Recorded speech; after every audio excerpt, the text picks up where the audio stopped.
ni Rastaman. Abantu bakarira, stade yose ikarira. Uwo mwuka wari uw'Imana. Wari uw'Imana. You left the city many years ago. Abagore bakarira, abasore bakarira. Uwo mwuka wari uw'Imana.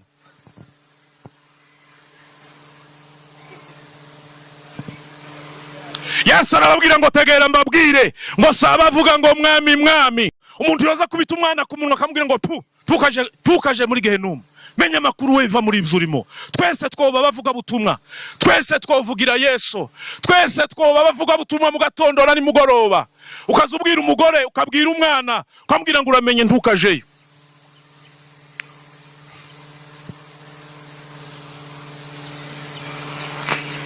Yarafite detojahe nyuma yo kwitwa bishop, nyuma yo kwitwa kinamama, nyuma yo kwitwa umuyumbe, nyuma yo kwitwa umunyamasengesho, ni wapfa uzojahe.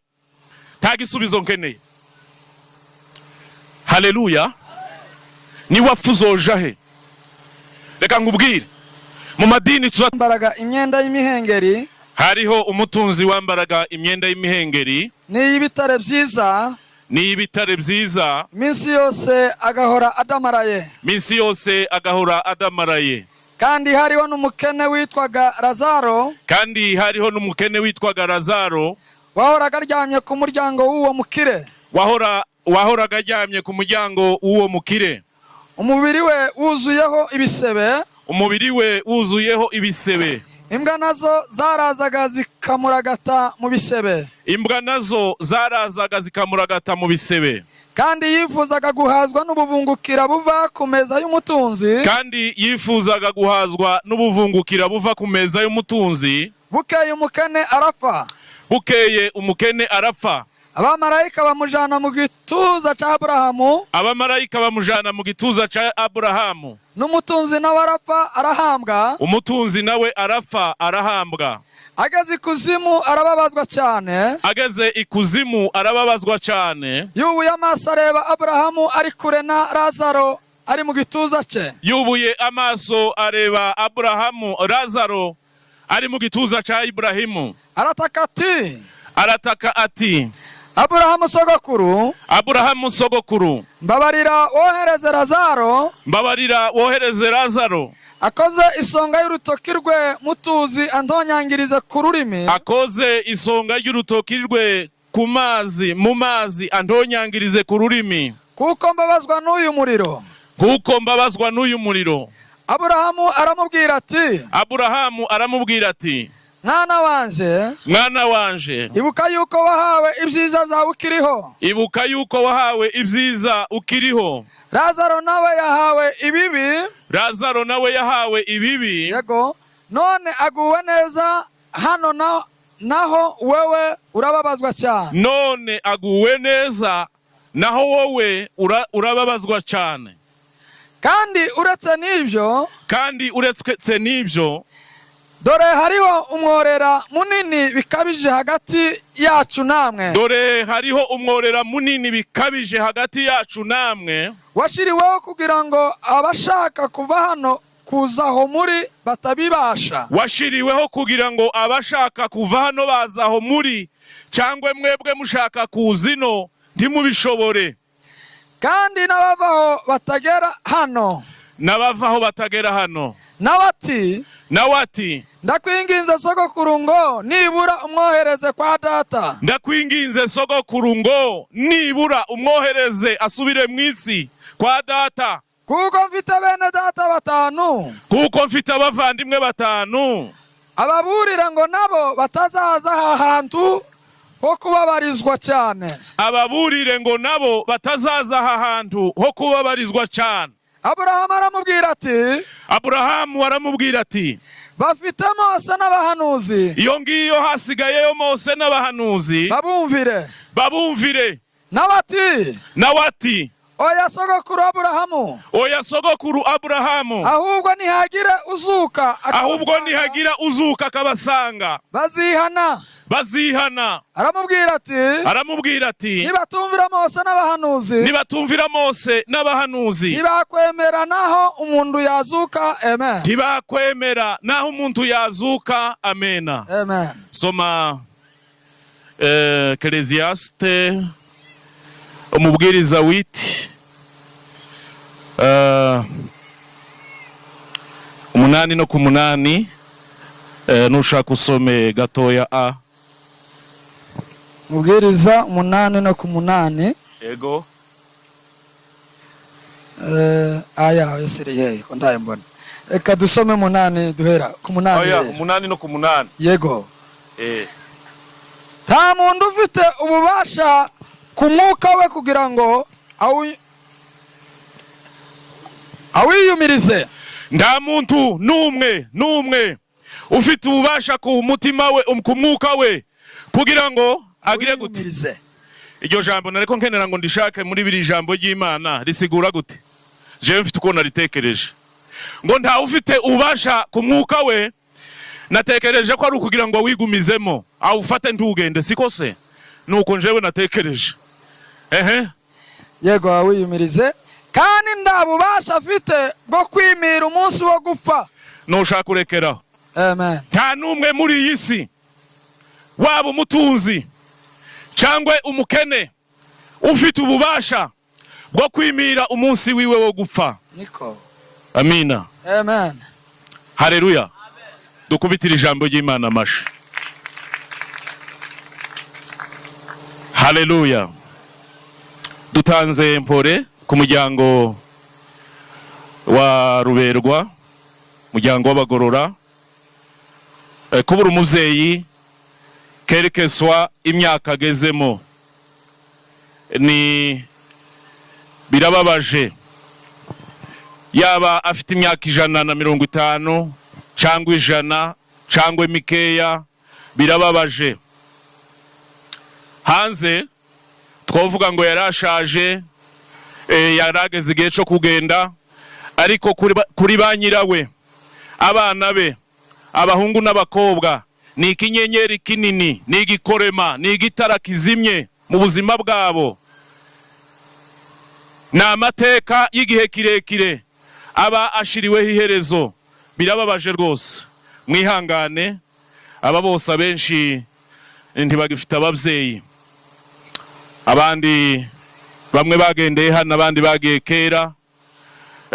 Kimenyimenyi n'ikimenyetso, nta ufite sekuruza wabaye umucika 10 w'uru rupfu ngo abakibaho. Hari uwo iyo aje kuba hariho nk'umusaza ugize imyaka 400 mu banyabyinshi, hakabaho n'umukecuru ugize imyaka 300, twogiye tuvuga ngo abapfuye bararenganijwe, sibyo? Tukavuga ngo ese gituma bamwe baza bagenda kare abandi bakagenda vuba, nukubera iki? Ariko hari igipimo, hari limit, hariho bariyeri udashobora kurenza. Wakwihisha ukavuga ngo zonzanirirwa mu nzu ndyamemo, indige ndyame sizonza soka, noja guhura n'ikinga, noja guhura n'imodoka, noja guhura n'ingwara zandukira. Ntibikunda, nta numwe muri iyi si. Rero tubahaye mpore, mwihangane, Imana ibakomeze. Aba bose turi hano twazanwe no kubashigikira muri ibi bihe, ngo mukomere cyane. Bwana sifiwe. Ndashimira itorero rya Gerizo ryaduhaye uyu mwanya. Hano hari abapastori benshi, hari abavuga butumwa benshi, ariko duciye bugufi imbere yanyu tubabwira ngo mwakoze cyane. Ni kiraka ciza, tuzohemberwa. Bwana sifiwe. Haleluya. Bakimbwira ejo, hirya y'ejo, mu gatondo nagumye gushakisha ijambo noganira muri uyu mugoroba ryohumuriza abantu, ryofasha abantu. Ntekereza ko tuganirira ijambo rivuga ngo uzaja he nyuma yo gupfa? Uzaja kuba hehe nyuma yo gupfa? Nta unsubiza. Umuntu wese yibaze mu mutima we, tese nimfa nzoja hehe? Nawe wombaza tese hari ahandi ho kuja si muri venteye? Bwana sifiwe.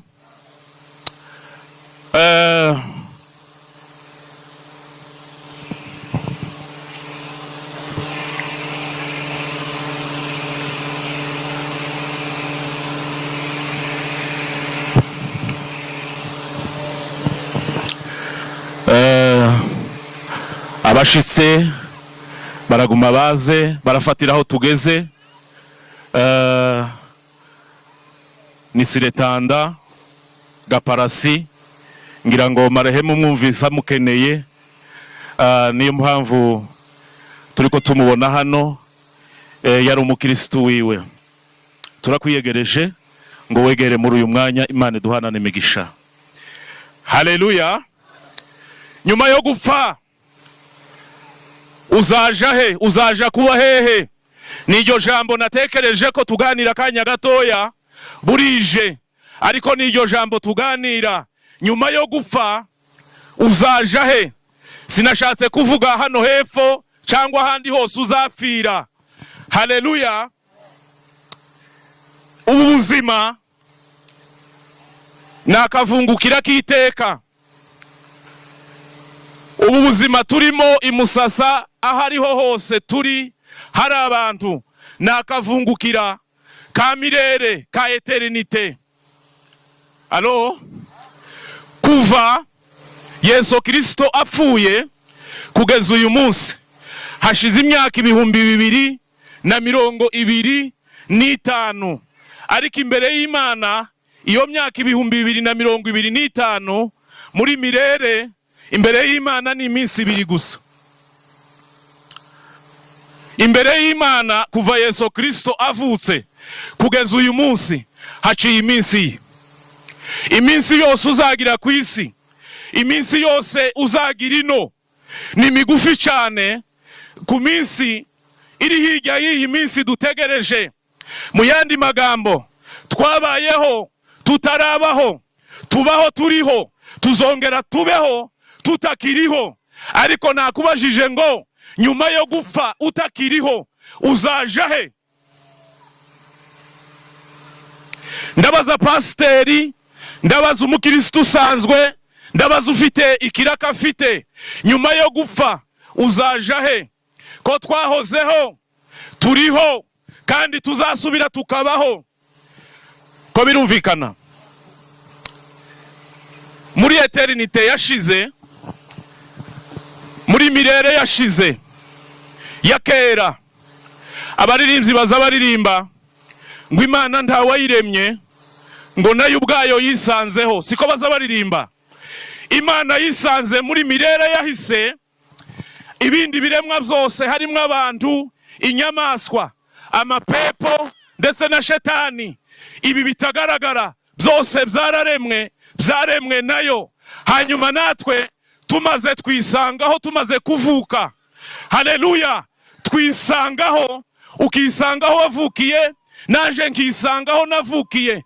Ariko umaze kuhisanga ntabwo wari impanuka, ntabwo uri aksida. Aho wavukiye byari bizwi ko ari uzavukira imbere y'Imana. Haleluya. Ukeneye kumva ayo makuru, uzosoma urwandiko rw'Abaefeso, ruzaruvuga ngo yadutoranirije muri we isi itararemwa. Mu yandi magambo, isi duhagazeho itarabaho, twari turiho, Imana yari ituzi muri agenda yayo, wari uriho. Ntabwo uri impanuka. Imaze kugukonseva muri dese yayo, iguheza porogaramu.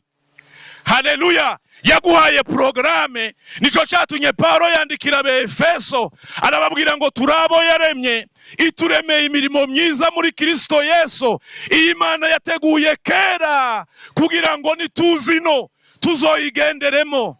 Haleluya. Kandi iyo mirimo tuzagenderamo hano nizaduhesha gusubira muri mirere y'Imana. Bwana sifiwe. Imana yaduhaye cahier de charge. Imana yaduhaye cahier de charge utegerezwa kugenderaho. Waba uri umumama, waba uri umukene, waba uri umutunzi, waba uri munini, waba uri muto, waba warize, waba utarize, waba utuye mu mujyi, waba utuye mu cyaro, hari porogaramu, hariho agenda Imana yashizeho kugira ngo uyigenderemo. Nutayigenderamo uraje gusanga ahantu uzoba. Bwana sifiwe. Topic yanje kirakubaza ngo uzaja he? Ntabwo ari mukecuru turiko tubwira kubera ko yarapfuye. We ukiriho uzaja he nyuma yo gupfa? Nibirangira uzaja he? Pastor umwe umunsi umwe yari kahamba, baramubwira ngo umukristo we yapfuye, yakundaga cyane, ngo ararira ngo biramubabaza, ari mu nzu ararira cyane. Aja kumuhamba, avuye yarakomeza araguma ararira. Abantu bashaka nko kugira kerere, baravuga ngo se pasiteri bajya abantu bose yagaze ahamba ntabakunda ko atagaza arira, none uyu muntu uko yarize cyane niki byagenze gute? Imana idufashe. Imana nijoro iramubwira ngo tegera kubwire pasiteri ukomere kandi wihangane, abakristo bose wahambye, uyu wenyine gusa niwe waje iwanje. Haleluya, Bwana sifiwe. Nukuvuga ngo abantu bose tuzatubwira ngo rest in peace, abantu bose tuzaduhamya, abantu bose tuzino ko bazihuta cyane kuja mu ijuru. Ni ikinyoma, ikimenyimenyi n'ikimenyetso. Yesu yaravuze ngo inzira ijana abantu mu ijuru ngo ni gatoya cyane, ntabwo kagutse. Ntuzi ko ahantu haca abantu benshi haza haguka inzira igacika ikaba nini. Mu yandi magambo, inzira ija kwa shitani yaracitse ni nini, ariko inzira ija mu ijuru ni bakeya. Ariko ino tuzaduhendana. Umwicanyi yapfa ngo rest in peace, imborego yapfa ngo rest in peace, umurozi yapfa ngo rest in peace. Kandi imiryango ikabihamya, itorero rikabihamya, amadini. Ariko ko ndakubaza umutima wawe ngo nupfa uzoja he? Nyuma yo kwitwa bishop, nyuma yo kwitwa kinamama, nyuma yo kwitwa umuyumbe, nyuma yo kwitwa umunyamasengesho, ni wapfa uzoja he? Nta gisubizo nkeneye. Haleluya.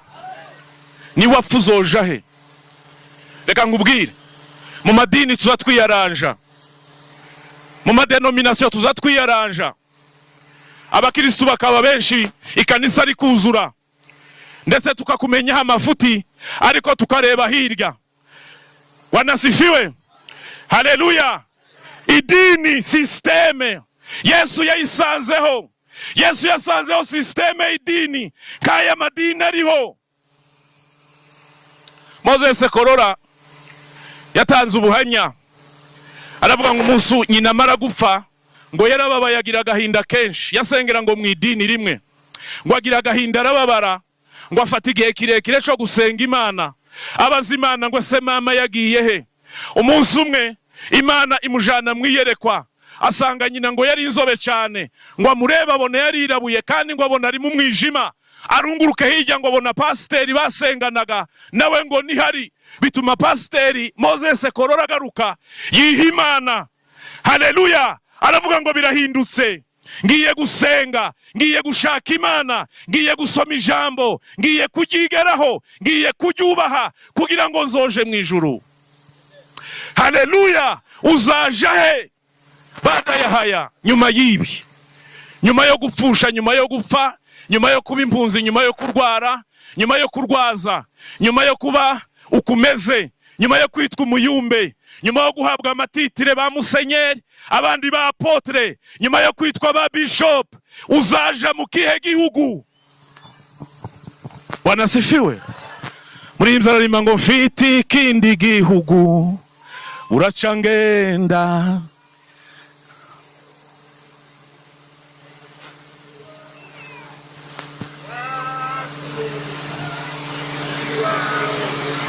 Ufite ikindi gihugu wewe, ko tuzatubazanya ngo ese uzoja? Umuntu akavuga ngo nje nzoja muri Canada, wewe uzoja? Iti njewe mfite Australia, nzoja muri Australia. None ko ndakubaza uzoja mu kihe gihugu? Haleluya. Nyuma yo gupfa utunguwe cyangwa wabanje ukaremba, uzoja hehe? Bwana sifiwe. Nta muntu numwe Bibiri ihejeje kubihamya, iravuga ngo naho waba ukomeye. Uwanditse hariya dusomye muri mu mubwiriza ni umugabo wari utunze igihe cye, yari ameze nka Elon Musk, yari ameze nka Bill Gates. Aravuga ngo nta muntu numwe ngo ushobora kwifatira umwuka ngo ntugende, ngo nta muntu numwe ushobora guhagarika urupfu. Bishoboke ko Solomon yabigerageje, bishoboke ko yapimye, bishoboke ko ni umugabo wagaze utanga isadaka imiliyoni n'imiliyoni umunsi umwe, akayiheza Imana pana senkisa. Yari afite byose. Imana yigeze kumubwira, iramubwira ngo mubariho Solomon n'abazaza ntawuhwanye nawe. Bwana sifiwe. Sulemana arabyitegereza aravuga ngo mubariho n'abazaza. Nta muntu numwe ushobora guhagarika umwuka we ni segonda nimwe. Nta muntu numwe ushobora guhagarika urupfu. Uburi umupfumu, uburi umurozi, uburi umukozi w'Imana ukomeye, uburinde, uburi umuzungu, uburi umwirabure, uburi perezida, rwaje ruragutora nta ntambara ibaye muri silence. Hari abakomeye benshi bagiye baryamye, hari abakomeye benshi bagendeye mu mpanuka, hari abakomeye benshi bagiye badasezeye abagore, bagiye badasezeye abagabo, bagiye batabonye umwanya wo kwirega. Nibigushikira uzoja question mark. Kujahe ni verbe kugenda. Kugenda ni ukuva ahantu uvuye aha aho. Nituva Musasa, nituva muri ubu buzima, nituva muri uyu mubiri, uzoja hehe? Uzoja mu kihe gihugu? Uzoja hehe? Haleluya. Uzoja hehe?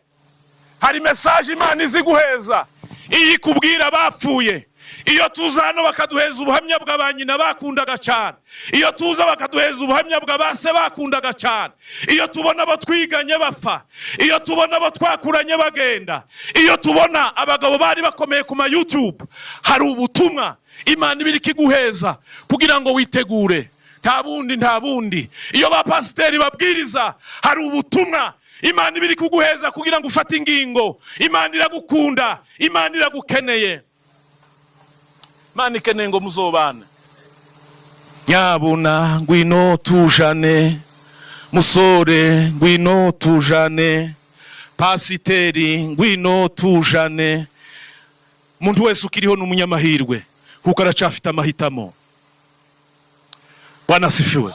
Twasomye amakuru ya Lazaro na Nyamutunzi ngo hariho umugabo w'umutunzi wahoraga adamaraye, ariko pas dans le sens positif, muri negatif.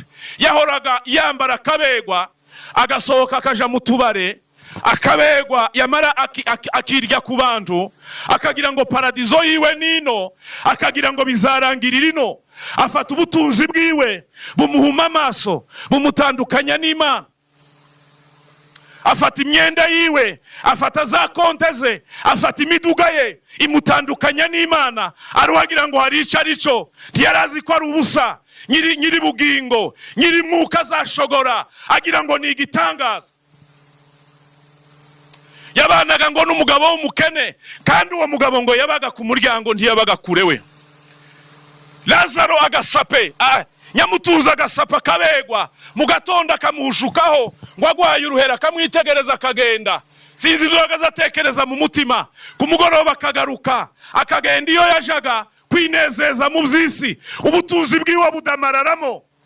Ubu nyine nta bantu bameze gutyo. Ubutunzi ni impano y'Imana. Ubutunzi ni impano y'Imana. Haleluya.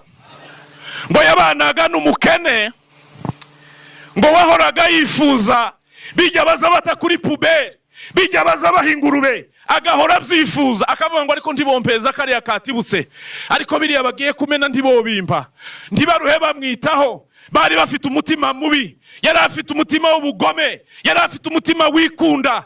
Bishoboke ko yaganezererwa imibabaro ya Lazaro, ariko Bibiliya yambwiye ngo igihe gishitse Nyamutunzi arapfa. Nta butunzi buzoguhagarika. Igihe nikigera uzagenda. Nubwo waje kwivuza muri Alemanya, naho waje mu Bushinwa, igihe nikigera uzagenda. Bibiliya yambwiye ngo igihe kigeze Lazaro arapfa. Ngo amaze gupfa, abamarayika baraza baramwakira, baramuzamura bamujana mu gituza cha Ibrahimu mu isezerano rya kera. Bagaza baja muri Sheoli y'abatakatifu, ajyama mu gituza cha Ibrahimu. Hepfo haravuga ngo Nyamutunzi arapfa. Mambo kwisha, ngo baramujana bamuta mu mwobo, baramuhamba. Nta shitani yaje kumutega, nta mapepo yaje kumutega, nta kintu na kimwe cigeze kivuga kakujya ko guta puberi. Reka nkubwire, uwakoze neza igihe cye naho yogwa ku musozi, naho yotwagwa n'uruzi, naho yokora impanuka, abamarayika bazabaza bagatora ubugingo. Haleluya! Bazabaza bagatora iby'agaciro, bazabaza bagatora ibyabo, bazabaza bakazamukana ubugingo, kandi bakagenda baririmba indirimbo z'intsinzi, bakagenda baririmba indirimbo z'intsinzi, bakavuga ngo yaranesheje, uyu turamuprofise, turamujanye, avuye mu maboko ya wa mugabo ukomeye. Wanasifiwe. Nyamutunzi arapfa, ngo baramuhamba, aragenda iyo ngiyo, mambo kwisha. Hepfo haravuga ngo Nyamutunzi ngo ashitse ikuzimu, ngo arababazwa cyane, arababazwa cyane, arababazwa cyane. Nabonye muri Bibiliya hariya nasomye ifoto ye, bishoboke ko yari yiyunamiriye aho ngaho muri Sheol wa pagani, muri Gehenumu. Hazoba hari abantu ibihumbi n'ibihumbagiza, nta compassion, nta rukundo, nta mbabazi, nta kwitanaho. Umuntu wese ikintu cy'urukundo kizoba cyarashogotse. Yari yunamye, Bibiliya yambwiye ngo Nyamutunzi yunamye, ngo yunamuke ngo abona Aburahamu. Haleluya! Ngo Lazaro ari mu gituza ciwe. Mutegera amakuru aho ngaho ahantu, sinzi ukuntu yunamutse gutya, yari mu gahinda kenshi, hari ibintu yararimo, ngo yunamuke ngo arangiza Lazaro hakurya, ngo ari mu gituza cya Iburahimu. Ico gihe mu isezerano rya kera barapfaga bose bakaja muri Sheol. Habaga ibyumba bibiri, hariho Sheol ya watakatifu, hariho na Sheol ya wapagani. Hagati hariho umworera munini cyane kugira ngo ntiyagire uzogira fraude.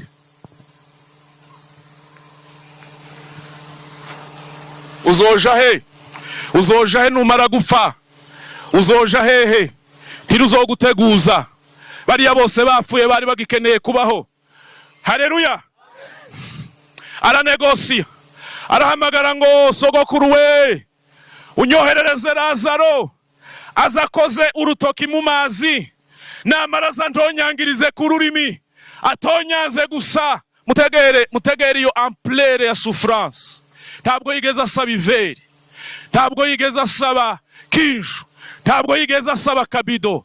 Mu yandi magambo, umubabaro yari arimo aho hantu, mani tubabarire. Ndimo nsomira ijambo, nasanze iyi mibabaro yose yo gupfusha, imibabaro yo kurwara za kanseri, imibabaro yo kurwara malaria, imibabaro yo kurwara urutoki, nta kuntu uzuzimba urutoki rukakurya. Iriya mibabaro yose ni petikeri.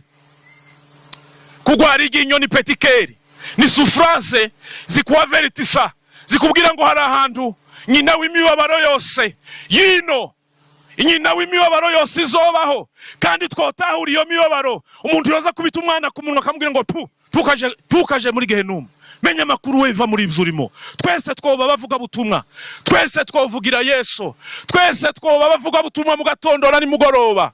Ukazubwira umugore, ukabwira umwana, ukambwira ngo uramenye ntukajeyo.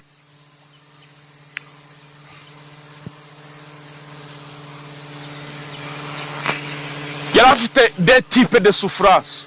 Yari afite souffrance zibiri. Yari afite souffrance physique, imibabaro y'umubiri yari kasha. Bibiliya yavuze ngo umuriro urandemerereye ino, ugende witwike kadogo gusa isegonda. Aravuga ngo umuriro urandemerereye ino. Ikigira kabiri, aramubwira ngo basi. Haleluya! Yari afite souffrance physique na psychologique. Mu mutwe inyota yari nyinshi, yarakumbuye amazi yino, yarakumbuye amazi. Aravuga ngo bakoze gusa urutoki mu iveri baze batonyanze. Umva igisubizo Iburahimu yamubwiye. Yaramubwiye ngo ubuntu bwararangiye, ino nta gakiza kabayo, ino nta buntu bw'Imana bubayo, byararangiye. Lazaro ndiyo kwambuka ngo ageriyo, Lazaro ndiyoza, Lazaro ndiyogeriyo, hariyo distance nini, mambo kwisha. Aramubwira ngo byararangiye ntibigikunda, ntibigikunda kwa geriyo. Arasubira aranegosia. Wenyine yarazi ko yiciriye urubanza. Ntigeze asaba Lazaro, ntigeze asaba Iburahimu ngo azuke aje kubwira bari mwisa makuru. Yaramubwiye ngo sogokuruza we, utume Lazaro agende, nasize abavandimwe banje nabo bameze nkanje, ababwira amakuru yino, ababwira imibabaro ndimo, ababwira yo nabonye. Haleluya. Ariko turi abanyamahirwe ba, turi abanyamahirwe kuba tukiriho. Iburahimu aramubwira ngo tegera nkubwire, utarumvise ijambo ry'abahanuzi, ntiyumvire Mose, ntasoma amategeko ngo yumve, naho yobona igitangaza c'umuntu uvuye ino tazokizwa. Reka nkubwire, kutumvira aba pasiteri biwanyu n'abavuga butumwa biwanyu, tugire ngo ikibazo nibo kivaho, ni ikinya watewe, ni anesthesi spirituelle, ni anesthesi watewe. Hari indirimbo baririmbye hano, bishoboke ko yumvise abantu bake. Hari amajambo tuzatwumva, hari amajambo tuzadusoma, ariko tukayatransfera ku bandi. Satani akaguhuzenza kugira ngo aguprofita zo kwinjiraneyo. Imana tubabarire.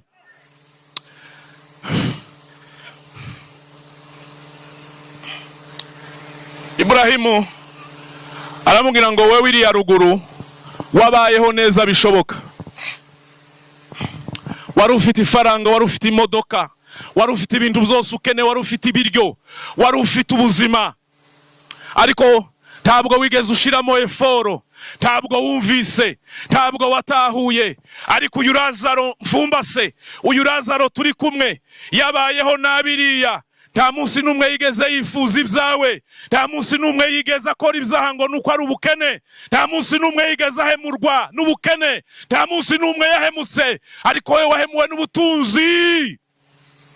Ijuru kubwiriza cyane no kuririmba cyane ntibizotujana mu ijuru, kubyina gusa gushusha umubiri. Lakini dubaza kora ko yagaza kora concert akiriho akavuga ngo Rastaman, abantu bakarira, stade yose ikarira. Uwo mwuka wari uw'Imana, wari uw'Imana.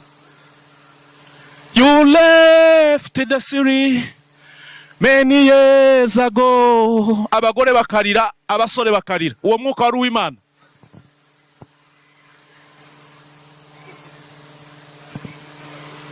Yesu arababwira ngo tegera mbabwire, ngo saba avuga ngo mwami mwami, saba mpamagara buri munsi, saba senga buri munsi. Kuzobona Imana, c'est faire la volonté de Dieu, c'est respecter scrupuleusement, nukubaha ibyanditswe, nugusoma ijambo, wamara ukagigeraho, turi transfere kuba musengana, turishire kuri pasiteri, turishire kuri kinamama, ukaryigeraho n'umuzani. Abantu benshi barigize retroviseur, baza barireberamwe abandi, nico gituma umwuka washize.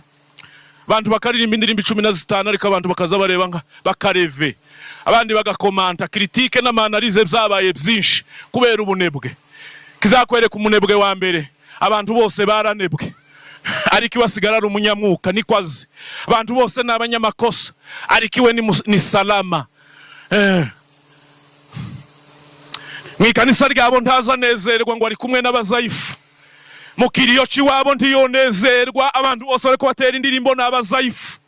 Jambo ry'Imana zarireberamwe abandi, ni shitani yagufashe. Mani tubabarire. Numara gupfa uzoja he? Umunsi tuzandika ngo rest in peace uzoja he? Uzahezia hehe? Uzoca mw'irembo rifunganye kandi uzimvye? Uzoca mw'irembo ritoya kandi ufite ibitugu bigondamye? Iryo rembo rizanyuramwe abicisha bugufi, iryo rembo rizacamwe abazabihana, iryo rembo rizacamwe abazabirega, iryo rembo rizacamwo, haleluya, abakristo bizera imbaraga z'umusaraba. Muntu wese ugisha ibyaha, amadeni aruzuye mu mutima, nukubera kutizera imbaraga z'umusaraba. Nta cyaha na kimwe wokora, nta kure na hamwe woja, Imana itagutegeye amaboko. Umwana w'ikirara, umusaza ngo isi yamurangije akiri kure. Uzi impamvu yamurangije akiri kure? Buri gatondo, buri mugoroba, isi yagaze aje kurangiza umwana wanje, akavuga ngo azaza ryari. Mtoto wangu watarudi lini? Mtoto wangu watarudi lini? Umwana ariko aragira ingurube, umwana ariko aragira ingurube. Umunsi umwe ngo yumva yisubiyemo, aravuga ngo kwanza izi ngurube nzandagira kwa data watumishi wanakura na kusaza, ni lazima nirudi. Umwana aragaruka ngo ageze kure, Isi aramurangiza. Imana kirisha ari kwitegereje mu gatondo, igutegereje ngo ugaruke kugira ngo tuzabane na Yesu. Haleluya! Imana yicara igutegereje. Reka nkubwire, abanyedini, abastari bari mu kwigira abastari, ntibagire Yesu umusitari. Abanyedini ngo murumuna warangize, mukuru warangize, petit frere yumve umushirire, aravuga ngo namuna gani mwatekeye uyu munebwe, namuna gani muri ko mwishima. Abanyedini niko tumeze, twazibiye abantu birega. Nico gituma dusigaye duhisha ibyaha. Nirege bano banyedini ntibazonjana kwirigara. Abanyedini ba grand frere b'abanyedini, ibitaramo byanyu hari inzira yo kuja mu ijuru, hari inzira mwasigiye abapagani bazoza babagana, uzaje nyuma yo gupfa. Let me tell you, reka nkubwire, je nawe turabanya amahirwe kubera dufite amahitamo mu biganza, kubera dufite amahitamo uyu munsi, kubera dufitemo amahitamo. Haleluya, haleluya, haleluya. Yesu yicaye ku ntebe y'imbabazi, arakurindiriye nawe ngo habari njema ikienea katika mioyo ya watu wote. Yesu azahera kwagaruke ajana itorero. Reka nkubwire, ugume wikomeze, ntabwo ari wewe, ni amapepo, ni ikinyashitani yaguteye. Wabonye abo mwari muturanye bapfa, hari abapfuye bariko babyara, hari abapfuye barangije ubukwe, hari abapfuye bazindutse, hari abapfiriye mu ndege, hari abapfuye bafite imyaka 40, hari abapfuye bafite 50, hari abapfuye bafite 10. Tout le monde est candidat. Buri wese hano ni kandida. Watsindiye tike yihuta ni uzogenda ejo, watsindiye tike yihuta ni ugenda mu kandi kanya. Wikomeze, ariko umwanya n'uyu. Haleluya! Kwihana ni none, kwisubiramwo ni none. Umutima wawe ukawubaza, ukavuga ngo se nzobona Imana nipfa uyu munsi, nzoja mu ijuru, zosanga Lazaro cyangwa nzosanga Nyamutunzi? Nimba wikunda, haleluya, nimba wikunda, nimba ugira ubwoba bw'ejo hazaza, nukwihana ibyaha, nukweza umutima wawe, nuguhindura strategy, nuguhindura system, nugukura ibintu mu bwenge tukabishira mu mwuka. Bwana sifiwe. Nugukura ibintu muri systeme. Hari dini, hariho systeme twashizeho, hariho systeme twazanye, hari ibintu twazanye ariko bitari mu ijambo ry'Imana. Uzoja mu kihe gihugu? Mbingu ya nani utaingia? Reka nkubwire, Lazaro yagaza kenera tuvungukira, yagaza asaba tuvungukira, Nyamutunzi akamwima tuvungukira. Ashitse muri paradizo, asarura ibyo yabibye, akavuga ngo bampeza gatonyi. Muzi cyatumye asaba gatonyi? Ibyo turiko tubiba muri uyu mubiri, nimba ari urwango, nimba ari urugambo, nimba ari iki, ubugome bwose uri kubiba, nibwo uzasarura muri eternite, nibwo uzasarura muri mirere, nibwo uzabamwo hirya y'ubu buzima, hirya yo gupfusha, hirya yo kurwara no kurwaza, hirya yo kubura abo dukunda, hari ubundi buzima bw'iteka. Niko umuririmbyi yaririmbye. Haleluya. Aravuga ngo hazabaho igitondo gihoraho, muri mirere ntihaba ijoro, ntihaba amanywa, nta masaha abayo aya yazanywe n'abazungu. Sorotire muri eternite nugufa. Tuzatuva muri systeme iyi nababwiye. Yesu avutse kugeza none hashize iminsi 2. Iyo upfuye uzuva muri no minsi ukaja mu yindi sitabamwe iminsi. Bwana sifiwe. Iminsi hari umunyabwenge wayigereranyije, aravuga ngo eternite, mirere, kwigereranya n'iyi minsi yino yacu ngo niko kugenda muri Tanganyika kugatora umutonyi umwe. Bwana sifiwe.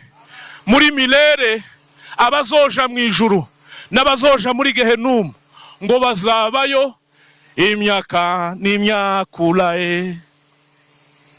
Imyaka iyo nta myaka ibayo, igitondo kimwe, igitondo gusa gihoraho. Kandi ngo Yesu niwe zuba ryaho, Yesu niwe electricité, Yesu niwe regidezo, Yesu niwe muco waho. Wanasifiwe. Nta nzara ibayo, nta gupfusha kubayo, nta mibabarizo abayo, nta gutandukana n'abacu. Wanasifiwe. Tuzohora dusugiye, tuzohorayo, tuzohora turi abasore.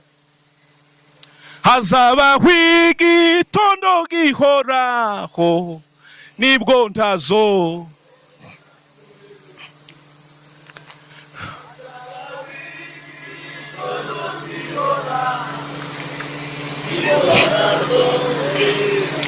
ico gitondo uzakibamo, ico gitondo uzakibona. Bwana sifiwe. Haleluya. Hari akantu nabonye, Lazaro ajyanye mu gituza ca Iburahimu, bariko baganira na nyamutunzi. Lazaro ntiyumva amakuru, akavuga ngo mfite barumuna banje na Siziriya. Lazaro ntiyumva amakuru, Lazaro ntiyibutse bene wabo, Lazaro ntiyibutse umugore, Lazaro ntiyibutse abo yasize. Ariko muri Gehenumu uzoza wibuka abana, wibuka umunsi bakubwirije, wibuka ibyo wasize ino, ukumbure. Ni parti prenante y'amasouvrance uzogirayo. Uzibuka ibitaramo wataramye by'amagendo, wibuke amazina wiswe y'amagendo. Nta kintu na kimwe uzibagirwa muri mirere. Nyamutunzi yariko yibuka, akaza yibuka, akibuka barumuna biwe yasize. Ariko Lazaro ntiyariko roho yumva yuko Nyamutunzi ari muri disikisyo. Umugore w'umuzayifu, umugabo w'umuzayifu wapfuye, azayibuka umugore we yasize n'abana, ndetse akazayibuka muri stoke yuko hagaza bizo kujya bikeya cyangwa byinshi. Umugore wapfuye agasiga umwana muri maternité w'umuzayifu, azayama yibuka ukuntu yabyaye, akibuka ukuntu bamuherekeje agiye muri maternité. Ni bimwe mu bizobabaza abantu batagendeye muri cahier de charge. Haleluya. Uzaja he nyuma yo gupfa? Urashobora kubesha abo musengana, urashobora kubesha ikanisa ryawe, urashobora kubesha abo muturanye, urashobora gukora fentage, urashobora gufroda. Ariko muri ico gihugu nta fraude izinjirayo. Ico gihugu ntikizinjira mwabanduye imitima.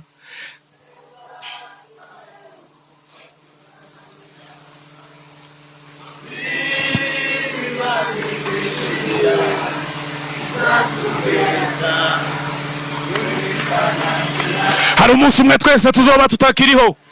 Abantu babaye Musasa 2007 kugeza uyu munsi, siku moja tutatoweka. Alafu wewe utaenda wapi? Mugabo witwa Mao Zedong, umushinwa ukomeye cyane, niwe perezida wa mbere wa Chine. Yavutse muri 1893, yapfuye muri 76. Yagazagenda, niwe perezida wa mbere kandi niwe fondateur wa eta y'Abashinwa. Bagaza bagenda kubera bamukundaga, yagiraga ubutwari, bagafata utwana muri maternité, bakareba uduhuje nawe groupe sang, bagapompa amaraso. Bamara bakagenda bagakuramo amaraso y'ubusaza, bakamupompa ngo azabeho imyaka yabo. Ariko uyu mukecuru nyina wa Ruberwa aramurusha imyaka. Nyoko yapfuye afite imyaka ingahe? 92. Mao Zedong yapfuye afite imyaka 83. Yagaza abana b'impinja ngo ari hatazopfa. Bibiliya yatubwiye ngo nta numwe ushobora kwiyongerera hata sekunda moja. Igihe nikigera Imana izazi gutore full stop. Iminsi imbere y'Imana ni nk'amafaranga. Izakubwira ngo naguhaye iminsi 100 yose wayishe nabi, uhereye ku wa mbere ukageza ku wa nyuma. Hariho kwihana, hariho kumva ijambo, hariho kumvira abavuga butumwa, ariko iminsi yose warayigaspiye. Ingia ta comprendre. Bwana sifiwe. Mbingu ya nani utaingia? Aba bapfa Rwanda n'abapfa muri Kenya no muri Amerika, ni message baza baduheza twebwe turino kugira ngo twitegure, kugira ngo tuzabane n'Imana. Bwana sifiwe. Hari umunsi tuzava muri ubu buzima twinjire mu bundi bw'iteka. Uzaja hehe ni wamara gupfa? Nitwamara kugusezera, nitwamara kwandika ngo RIP, uzaja mu kihe gihugu? Nta gisubizo nkeneye, wiha igisubizo mu mutima wawe. Jambo y'Imana ridufashe kandi rituganze. Amen. Imana imuhe umugisha. Reka twongere ijambo y'Imana amashi menshi.